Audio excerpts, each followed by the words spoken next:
Vamos continuar.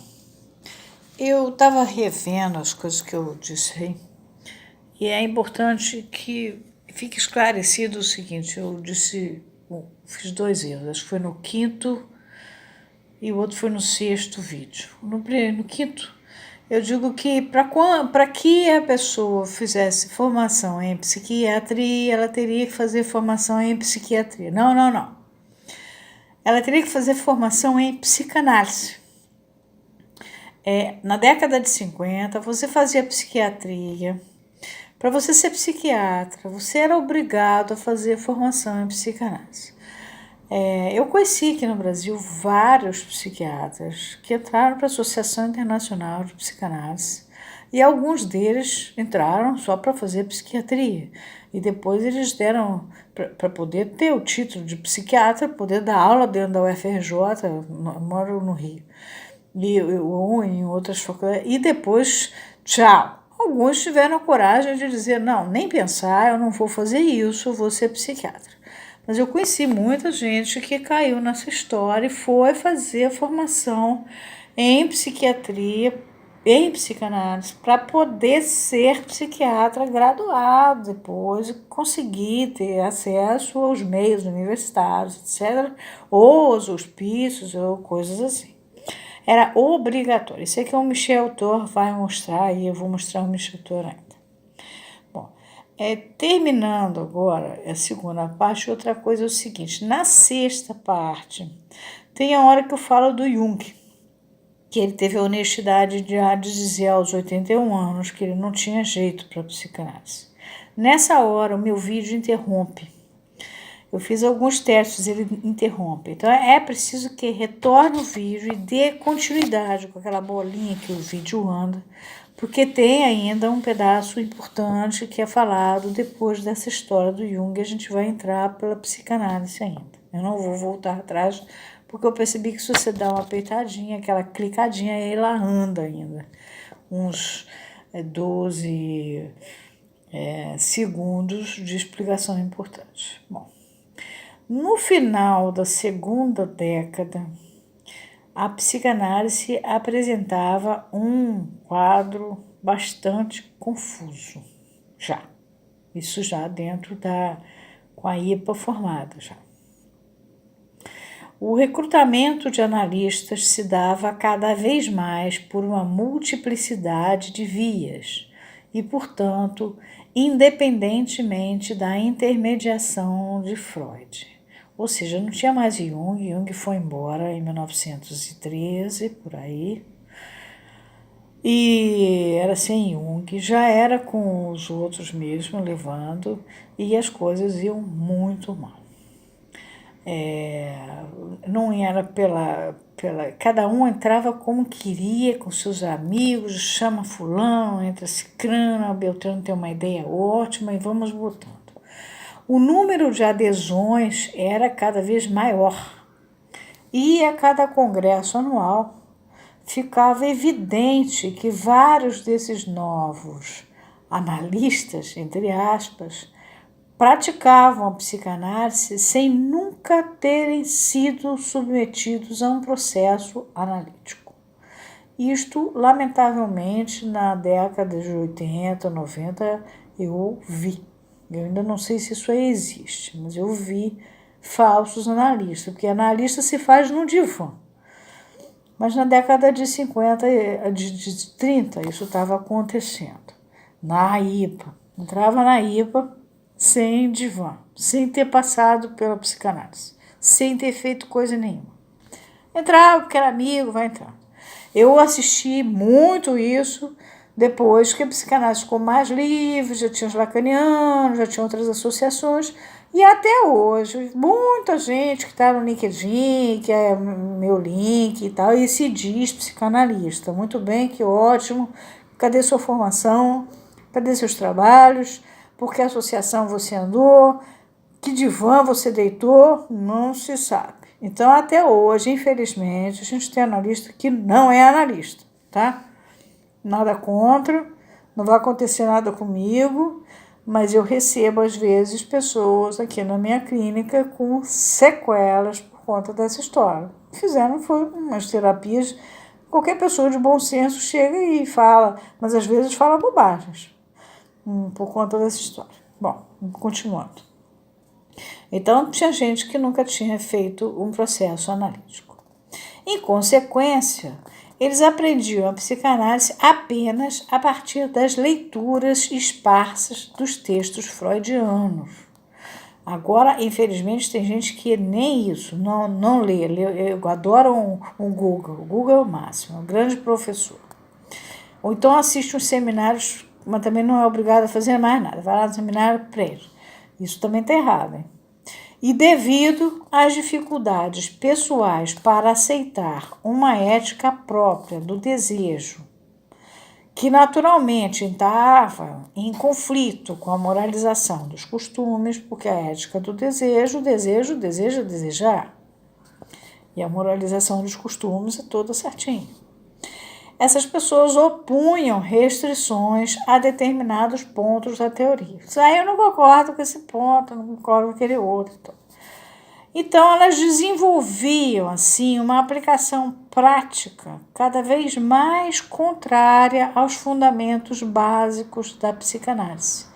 E, apesar de tudo isso, elas se intitulavam psicanalistas. Isso eu vejo até hoje na rede acontecendo, viu?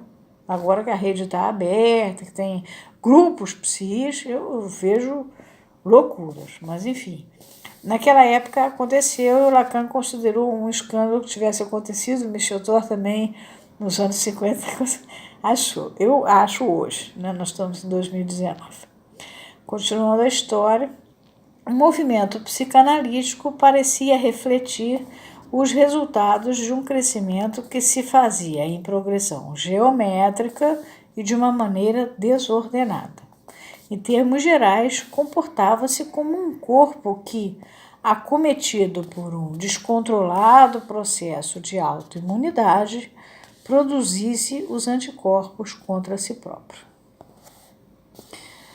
Cada vez mais preocupado com o fato de ver a psicanálise progressivamente se afastar de seus objetivos centrais, Freud aceita, sem resistências, os argumentos de Nürnberg, que era um analista, para o estabelecimento de uma formação normatizada para todos aqueles novos interessados em praticá-la. Então, aquela alegria, todo mundo é psicanalista, que ótimo, todo mundo, ninguém faz análise, a gente fala o que pensa, não concorda, tá bom? Acabou. Porque o Nürnberg chegou para o Freud e falou, vamos fazer um negócio certo, sério, normatizado, arrumadinho, aí acaba essa brincadeira. Aí o Freud aceitou. Então, em 1920, foi fundado em Berlim o primeiro instituto de formação de analistas, com Abraham, onde Eitingon veio a ser o grande responsável por toda a organização da transmissão ao longo dos próximos 30 anos. Depois, com a guerra, Eitingon foi para Israel, porque Eitingon não sabia inglês. Este Eitingon, ele constitui desde o início a International Training Commission, quer dizer, a Comissão Internacional de Treinamento, para promover todo o sistema de formação de preparação dos psicanalistas, desde a escolha das leituras obrigatórias até o estabelecimento da regulamentação das análises dos candidatos.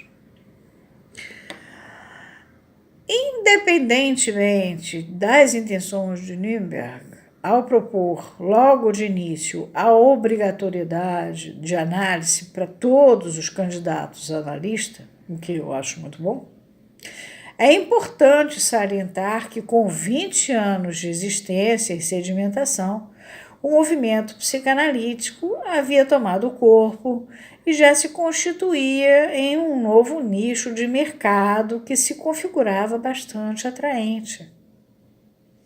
Nesse sentido, a prática psicanalítica já estava deixando de ser uma questão de vocação estabelecida de acordo com o posicionamento de cada sujeito dentro da constelação na qual havia nascido e começava a ser claramente transformada no exercício de uma recém-surgida profissão. Aí é que é o problema.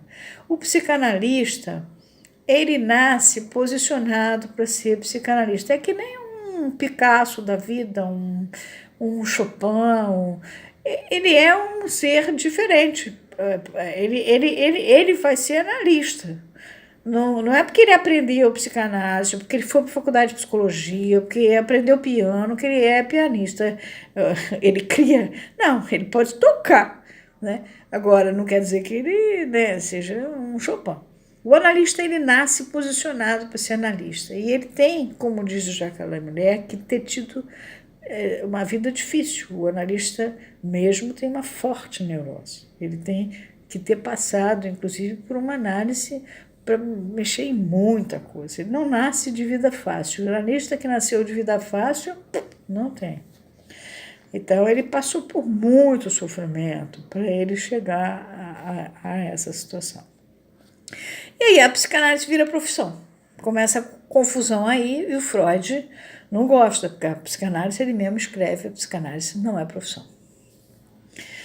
Dessa forma, se por um lado a exigência de uma formação normatizada, que incluísse a análise didática porque o cara ia aprender a ser analista dentro daquela análise, como condição de ingresso nesse domínio, prometia a esse corpo a devolução do seu equilíbrio entre a teoria e a prática, quer dizer, aprende lá na aula e vai fazer a sua análise, vai praticar, vai vivenciar isso na análise. Por outro lado, dava início à construção de uma pirâmide institucional e a consequente tessitura das redes de proteção garantidoras da manutenção deste mercado. E os anos seguintes mostrarão que, se Freud tudo fazia para proteger a psicanálise e para livrá-la dos grilhões constituídos pelo cogito cartesiano, penso logo existo, e pelo falocentrismo ocidental, com os quais ele, Freud, havia rompido, os analistas que mais se destacavam na IPA daquela época, com raras exceções, por exemplo, Theodor Reich era uma exceção, e não foi aceito quando foi para os Estados Unidos, e aliás foi por isso que Freud teve que escrever aquele texto dizendo que para você ser analista você não precisa ser médico, você não precisa ser psicólogo, você não precisa ser nada, basta ser dona de casa, porque o analista já nasce analista, né? Foi em 1926 essa confusão. Theodor Reich não era médico, e ele é uma exceção. Os outros faziam o necessário o suficiente para garantir a psicanálise como uma profissão respeitada e rentável em um promissor mercado de trabalho justificado pelo próprio cogito cartesiano e beneficiado por esse mesmo falocentrismo ocidental. Por exemplo, os homens eram chamados o doutor fulano, as mulheres eram a dona fulano. Então, era a senhora Melanie Klein, né? A senhora Ana Freud, né? A senhora Maud Manoni, não era, ninguém era doutor, né? Os doutores eram eles, né? Aqui no Brasil também. Todo mundo é a dona Inês Bezuchet, né? Ninguém nunca falou doutora Inês Bezuchet, né? Então tem esse problema do falocentrismo.